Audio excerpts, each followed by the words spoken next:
దినవృత్తాంతముల 2వ గ్రంథము 1వ అధ్యాయము. దావీదు కుమారుడైన సొలొమోను తన రాజ్యమందు స్థిరపరచబడగా అతని దేవుడైన యెహోవా అతనితో కూడా ఉండి అతనిని బహుగనుడైన రాజునుగా చేసెను.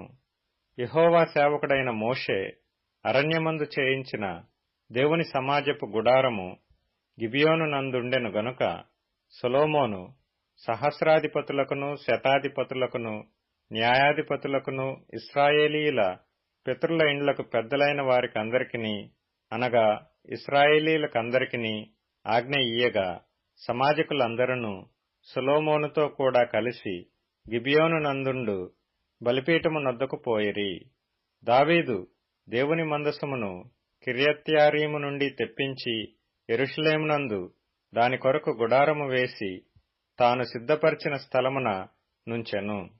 హూరు కుమారుడైన ఊరికి పుట్టిన బెసలేలు చేసిన ఇత్తడి బలిపీఠము అక్కడ యెహోవా నివాస స్థలము ఎదుట ఉండగా సొలొమోనును సమాజపు వారును దాని యొద్ద విచారణ చేసిరి. సమాజపు గుడారము ముందర యెహోవా సన్నిధి నుండి ఇత్తడి బలిపీఠమునొద్దకు సొలొమోను పోయి దానిమీద 1000 దహన బలులను అర్పించెను. ఆ రాత్రియందు దేవుడు సొలొమోనునకు ప్రత్యక్షమై, నేను నీకు ఏమి ఇయ్యగోరుదువో దాని అడుగుమని సెలవియ్యగా సొలొమోను దేవునితో ఈలాగు మనవి చేసెను. నీవు నా తండ్రి అయిన దావీదు ఎడల బహుగా కృపచూపి అతని స్థానమందు నన్ను రాజుగా నియమించి ఉన్నావు గనుక దేవా యెహోవా, నీవు నా తండ్రి అయిన దావీదునకు చేసిన వాగ్దానమును స్థిరపరచుము. నేల ధూళియంత విస్తారమైన జనుల మీద నీవు నన్ను రాజుగా నియమించి ఉన్నావు. ఈ నీ గొప్ప జనమునకు న్యాయము తీర్చ శక్తిగలవాడెవడు? నేను ఈ జనుల మధ్యను ఉండి కార్యములను చక్కపెట్టునట్లు తగిన జ్ఞానమును తెలివిని నాకు దయచేయము.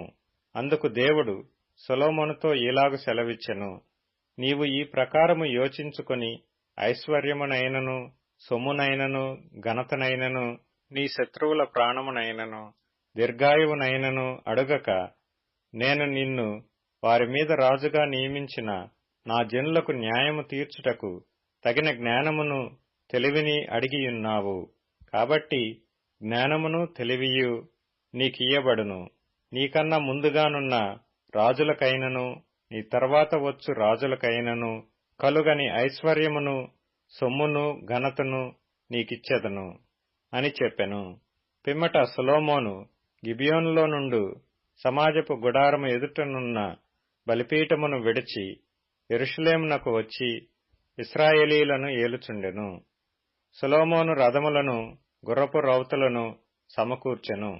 1400 రథములను 12,000 గుర్రపు రౌతులను అతనికి ఉండెను.